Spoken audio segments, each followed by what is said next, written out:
Hey, what's going on, guys? BattleNations Emperor here, back today with another video.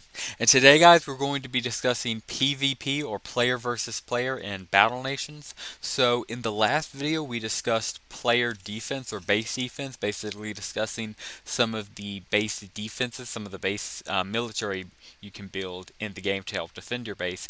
And I just quickly, before we get into today's video topic, I just quickly want to go over a topic or a quick fix for something in the last video. So the last video I very heavily focused on these pillboxes right here, and somebody after I uploaded that video told me publicly in the Battle Nations Discord, if you're not in it, please check it out. It's free. It's a very awesome, huge group of Battle Nations fans. I highly recommend if you're a Battle Nations fan or player yourself. And they recommended to me that you can actually just toggle it. It's on right here, and for some reason, by default, with it being on, it's destroyed. But if you toggle it off, it's perfect. It becomes undestroyed. So that's a pretty weird quink or quirk of the sandbox. I doubt it'll be like that in the beta when the beta comes out relatively soon. But I just want to thank that Discord user. I'm not going to say their name just in case they don't want to be publicly outed like that. But if they're watching this video, if you're watching this video, by all means, please just let me know, message me on Discord, and I'll give you a shout out next video, because that's huge. I mean, I just thought, for the entire sandbox, these things were just inanimate objects that couldn't be fixed, but here we are. Turns out, they don't have to look like this burnt charcoal.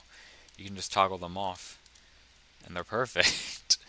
Again, not sure why that is, but hey, glad to have it if I ever want to, design a base, which I probably will before the beta comes out. But we'll see about that. And one more thing before we get into today's topic, I just wanted to ask you guys. So for today's video, we're back at the OG base, just because discussing OG Battle Nations PvP, I just felt it was topical to stay at the OG base.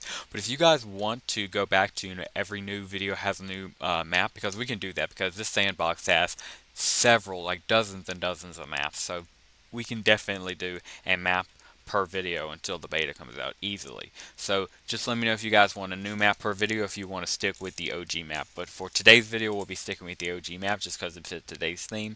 And today's theme will again be about PvP. So the two buildings, I don't really say they're buildings. Well, the second one definitely is. This one I'm not really sure. But military buildings, I will just call them buildings. The two we're going to focus on for today's video is the battle flag. The battle flag's details read: your battle readiness flag signals your willingness to engage in battle with other players. Raising the pirate flag allows you to attack other players for rich rewards, but will also allow other players to attack you. Raise your imperial flag when you don't want to attack others. I'm sorry, when you don't want to fight with other players anymore. So you would build this, and it was quite large, as you can see. Could only build one. And I imagine the toggle. Yep, the toggle works fantastic. So it had two modes, as you can see. The peace mode, where you could put this flag up, and you'd be in peace. Nobody can attack your base, but you can attack other people's bases. So you can't raid their camps. You can't attack their, quarrel mines if they have, let's say, a farm base built up. See a little farm patch built up like this, and you put a big occupying patch on it. Yeah, you can't do that to them. They can't do that to you with a peace flag up. However, if you want to go on the offensive, you can put the pirate flag up, this black pirate flag right here, skeletons, and you can go out on the offensive. But of course, the downside is they can go back on the offensive than you. So I really like that, because of course in most mobile games they normally make you pay for peace. So if you want to be protected, well, there's going to be a cost of that. Normally it's a shield type of mechanism, and it's almost never free. But in Battle Nation, I think it's pretty cool that they let you toggle if you want to go on attack or defense, at least on your base. And then going into actual PvP, we have the arena. The arena description reads: have you ever wondered how hope that didn't show on the replay. I don't think it showed on the recording, but my screen temporarily blacked out. I was afraid it might have crashed on me. But let's restart there real quick. Have you ever wondered how your favorite formation would stack up against another living opponent? Find out now. Set up your army and let others battle it. Get rewards and that sweet street cred. Now, the interesting thing about the arena is, despite kind of advertising itself as live PvP, it wasn't, and it would eventually, kind of state that more obviously. But how it would work is, let's see if I can find a place to build it. My goodness, I know it's large, but I guess it's got to be built on some type of well dispersed terrain. My goodness. Also, I love the little detail of the little Zeppelin it has, the little hot air balloon that we covered in several Battle Nations videos, Boss Strike videos, because that thing was just covered immensely. We're going to have to find somewhere to put this, but are you guys seeing this? My goodness, we're going to have to sell some stuff. But yeah, so that is the arena. What it basically does is it allows you to set up your favorite formation to defend your arena, defend your street cred, defend your public profile, and people can attack that, and if they beat it, of course they beat you and get rewards from you. However, if it stands the test, you get rewards for defending. Now, of course, also as you set up your own defense, you can then, of course, go off and attack other people's best formation in their arena. So, again, I have no clue why it's not letting me place it. I'm pretty sure I'm level 5. Yeah, I'm level 70, as we can see here in the top left right here. Amazing username. I love that username. But yeah, despite my amazing username and being level 70, clearly above level 5, which is what you need to be to place the arena, for some reason the game is just not letting me place the arena. Just it's basically this. I mean, there's not much to the imagination. It doesn't leave much to the imagination. It's this with those lights right there in the arena flashing, and that little Zeppelin right there flying above and circling the arena like, a little teleprompter, if you will.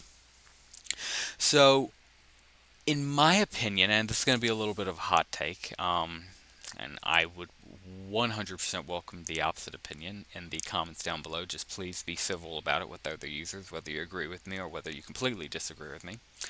But I absolutely love the free-for-all kind of mechanism Battle Nations did with not only the arena ways, what you could set up and what you could attack with, but also just base occupation and defense. I mean, you could set up your arena with just pure boss strike tier 10, aircraft and just sweep, lower levels if you were that and just in a really good boss strike, in a really good, guild for boss strikes. And heaven forbid if you want to go on the offensive and you're low level and you have aircraft and your opponent does, and you can do whatever you want to them. I mean, you can manhandle them. It's amazing. So I think that's one thing in, attacking, because, a lot of people just use wimps. As soon as you get maxed out wimps, of course, that's the best, cannon fodder in the entire game, 100%.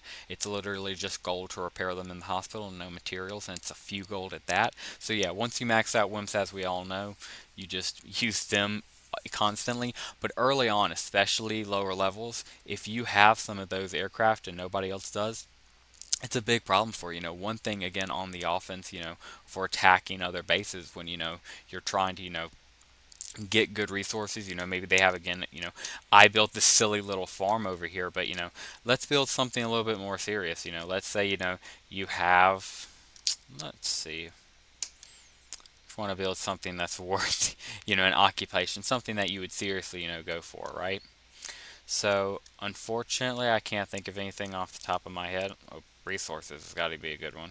Okay, I could definitely see that. Some of the plasma stuff. Let's say you just built several plasma facilities right here. An occupation facility is a little bit bigger than the square of plasma refiners.